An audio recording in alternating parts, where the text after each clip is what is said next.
drivable. Breaking news, a travel nightmare for those in Vermont. A large portion of Route 9 in Vermont is now closed. Vermont State Police say this has been between Bennington and Wilmington, Vermont. You can see here, this is New England, 511 New York. They say this is because of multiple slide-offs in the area. This is Bennington here, and all the way over here is Wilmington in Windham County. This whole road is shut down right now. This is a look at Route 9 in Searsburg, the far edge of Bennington County, and you can see that snow is really coming down right now. And Bennington County is not the only place. The Montgomery County Sheriff's Office is warning of the dangers of slippery roads. A tractor trailer going off the road on Route 30 going towards Esperance today. This is right at the county line of Montgomery and Schoharie counties. The Sheriff's Office says crews of the New York State Department of Transportation and local highways have been advised. They're asking drivers to stay alert while out on the roads. Now, with all of this lake effect snow coming down, we're going to send it over to First Warning meteorologist Tim Drawbridge for more on your First Warning forecast. Hey, Tim. Hey, Zach. Hi, everyone, and a good Tuesday night to you. Indeed, slick roads across the region. We know that area out in Esperance because we were out that way with the News Channel 13 First Warning Weather Lab earlier this evening. 30A, Route 30, Route 20, US 7. Well, Zach showed you the high terrain Searsburg heading toward Wilmington. I'm showing you up the hill Bennington toward Woodford, and you can see the streaking, which shows the snow is falling.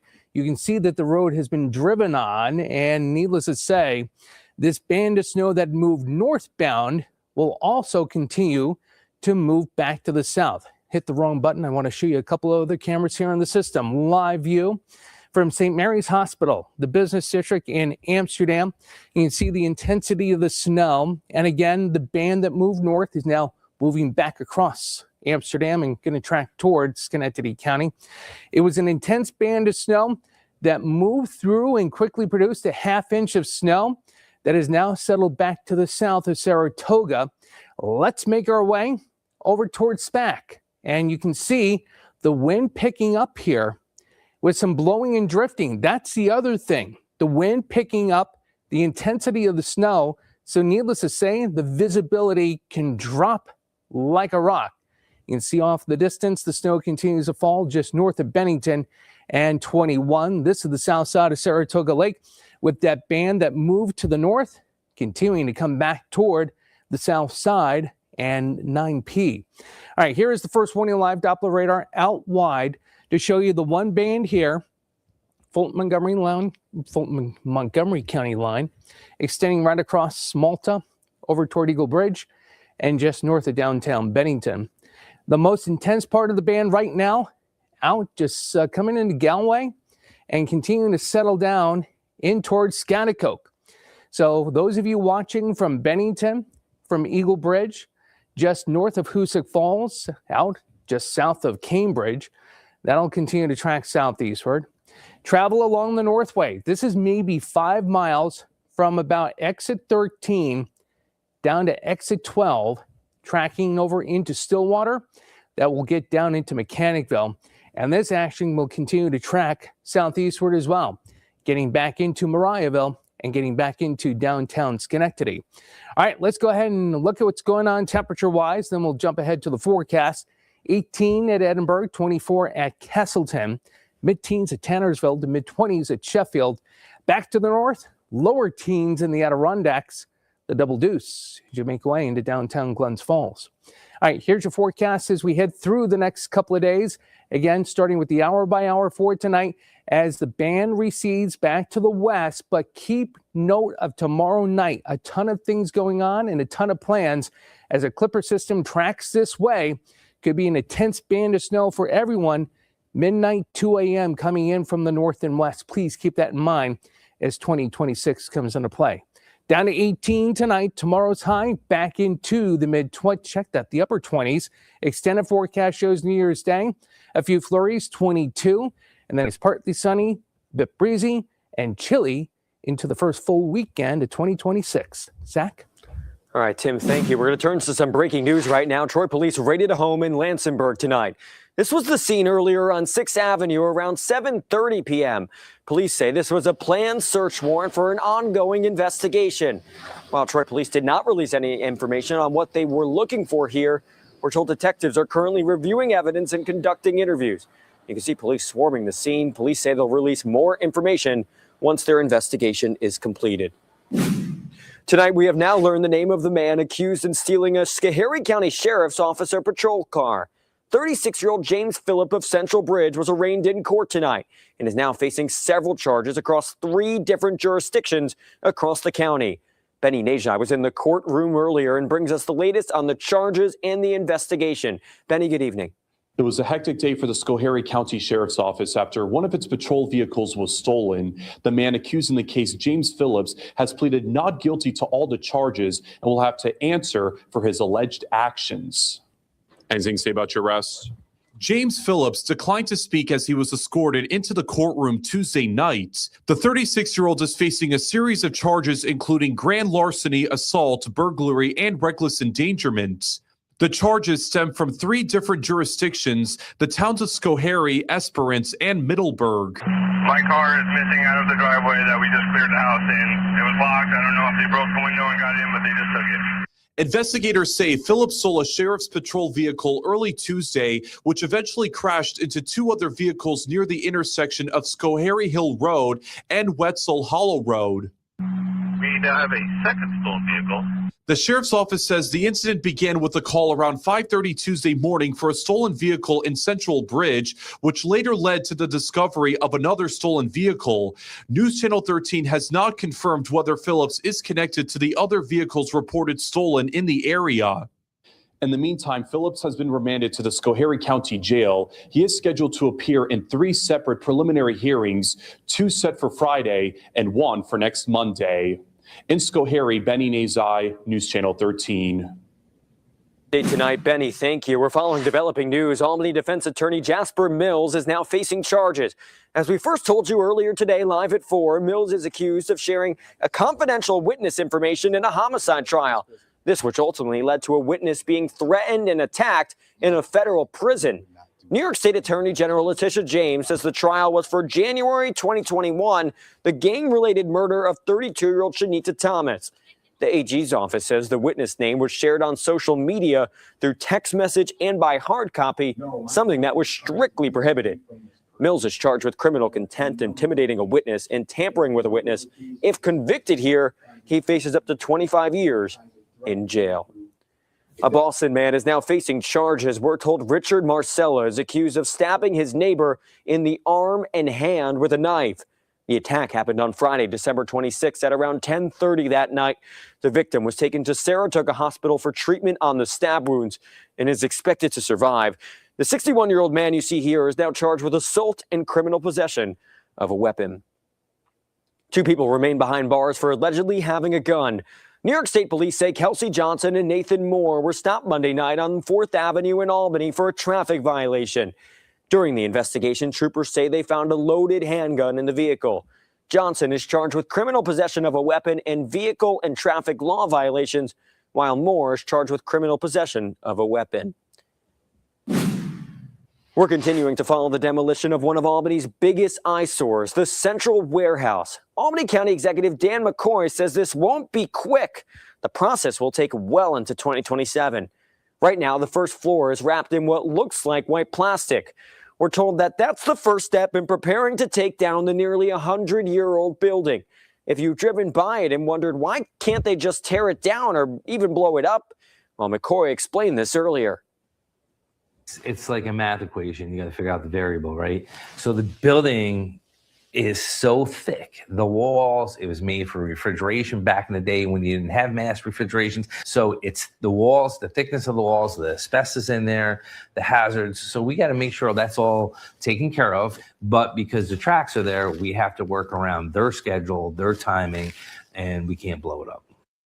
Again, it's set to be finished by 2027, also right next to the Amtrak tracks. And of course, is all part of the $200 million Governor Hochul has committed to revitalizing downtown Albany. We'll continue to follow that process on air and online. Right now at 11, flu cases are on the rise. This is data from the New York State Health Department. As you can see, cases have been rising since the start of flu season. The week ending on December 20th, there were more than 71,000 cases and more than 3,000 hospitalizations. Right now, health officials say influenza A is the strain causing the rise.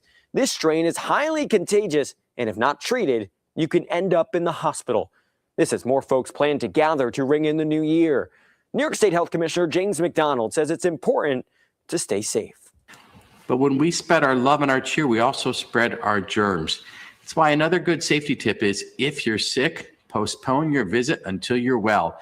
We prefer people not to visit when they're ill because that's when you spread germs. Health officials encourage everyone to get their flu vaccines. And also new at 11 tonight, Massachusetts Department of Public Health releasing their latest influenza data. The department says as of the week of December 14th to December 20th, this current estimated influenza-like illness is very high. They say they have seen an increase of 7.46% of flu-like illnesses visits compared to the prior week. The state says they have seen 20 flu deaths so far this season. Doctors warn the season still has a long way to go. Now, Big Board Sports with Jack Keys.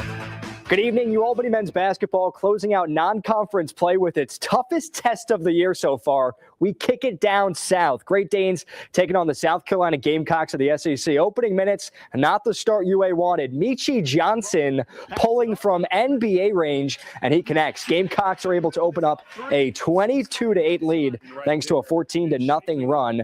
Danes would make up some ground, though. Amir Lindsey, he's been Mr. Reliable this year. Three-pointer is pure.